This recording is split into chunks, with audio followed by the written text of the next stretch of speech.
कांग्रेस के नेताओं का मानना था कि जब हम गठबंधन में हैं तो जब भी कोई चीज हो तो उसमें हमको शेयर मिलना चाहिए। कांग्रेस क्यों क्या कांग्रेस राष्ट्रीय पार्टी है, कांग्रेस अपने मान सम्मान के लिए अपना अलग चुनाव लड़ रही है, वो हमको क्या दरकिनार करेंगे। जनप्रतिनिधि 25-50 हजार में बिक जाता है, इस संविधान के लिए, लोकतंत्र के लिए इससे गंदी बात, बुरी बात क्या हो सकती है।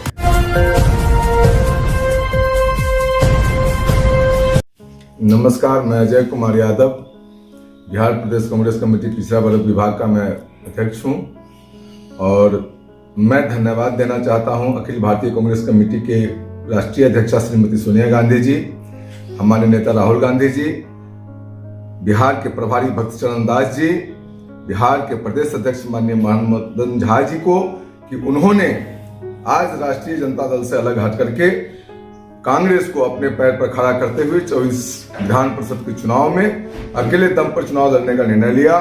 और मैं धन्यवाद देना चाहता हूं राष्ट्रीय कमेटी को, प्रदेश कमेटी को, जिन्होंने मुजफ्फरपुर निकाय चुनाव से मुझे प्रत्याशी बनाया।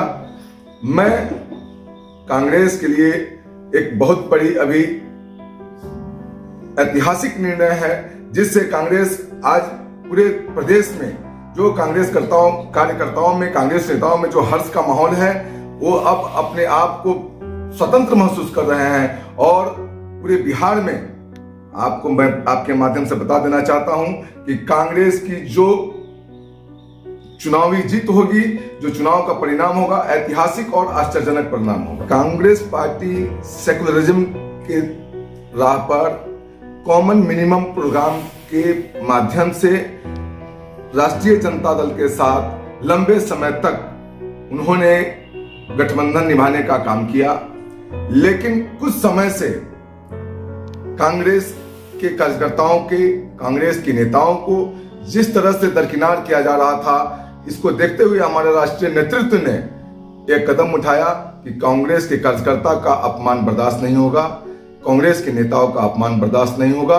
और कांग्रेस अपने दम पर चलने के लिए पूरे बिहार में पंचायत स्तर से लेकर प्रखंड स्तर से लेकर के जिला स्तर, प्रदेश स्तर, और कांग्रेस सबसे बड़ी बात है कि राष्ट्रीय पार्टी है। इस देश में 240 सीट पर सेकंड नंबर पर आने वाली कांग्रेस पार्टी है, दूसरी कोई पार्टी नहीं है। हम आपसे जानना चाहते हैं, आपके चैनल के माध्यम से जानना चाहते हैं कि जो 70 सीट दिया गया था कांग्रेस पार्टी को, उस 70 सीट पर राजद कभी जीती है क्या? कि कांग्रेस वहां नहीं जीती तो ऐतिहासिक हार हो गई।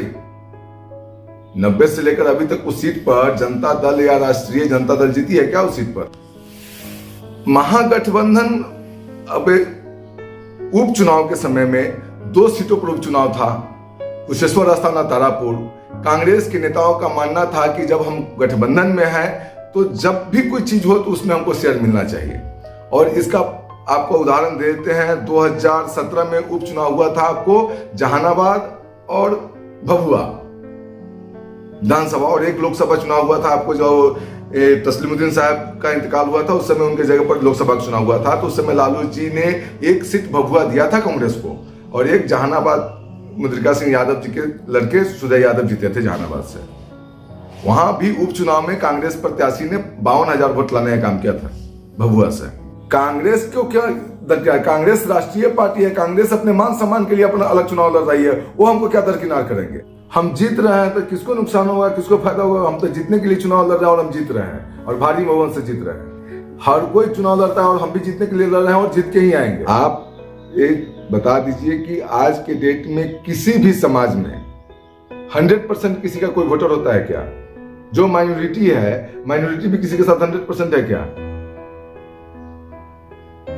तो इसलिए ये नहीं कहा जाता है कि हाँ कि हम यादव है, यादव वोट बैंक उनका है। हम यादव को आपको एक चीज और बताते हैं कि हम युवा यादव महासभा के प्रदेश अध्यक्ष भी हैं। हम पूरे प्रदेश में यादव का संगठन चलाते हैं और उसका नेतृत्व करते हैं, तो हमको पता है कि समाज कहाँ है, किस रूप में है, और कौन सी राजनीतिक दल यादव को यूज कर रहा है और कौन राजनीतिक दल यादव का विकास चाह रहा है, हमसे बेहतर कोई नहीं बता। जो वोटर हैं उनको ये सोचना चाहिए कि हम निष्पक्ष चुनाव करें, निष्पक्ष स्वच्छ छवि के लोगों को चुन करके भेजे, उसके बाद ऑटोनोमस बॉडी ऑटोमेटिक नेचुरल काम करेगा।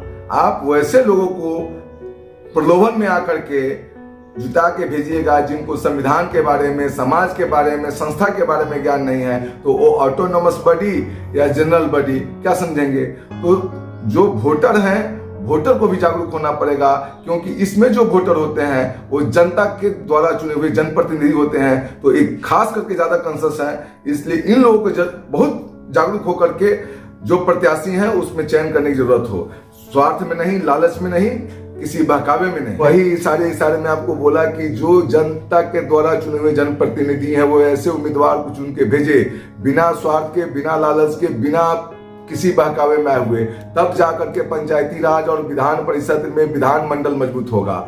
आप पैसा के दम पर, धन बल बाहुबल के डर से आप वैसे लोगों को भेज दीजिएगा कि जो असामाजिक तत्व हैं, जिनको न कानून की जानकारी है न संविधान की जानकारी है, वो आपकी बातों को कहाँ मजबूत करेंगे, कहाँ ऑटोनोमस मजबूत होगा।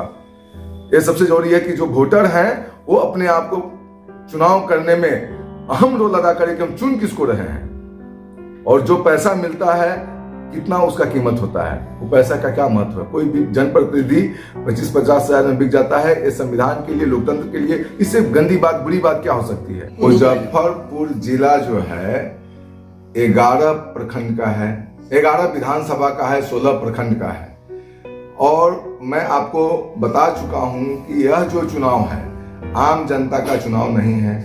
इसमें वो वोटर हैं जो जनता के द्वारा चुने गए जनप्रतिनिधि हैं, उनको पता है कि किस बाहुबली से हमको क्या फायदा है, क्या नुकसान है, किस धन बली से हमको क्या फायदा है, क्या नुकसान है। तो इस लोकतंत्र में, प्रजातंत्र में सबसे बड़ा बाहुबली, सबसे बड़ी ताकत प्रजा है, वोटर है।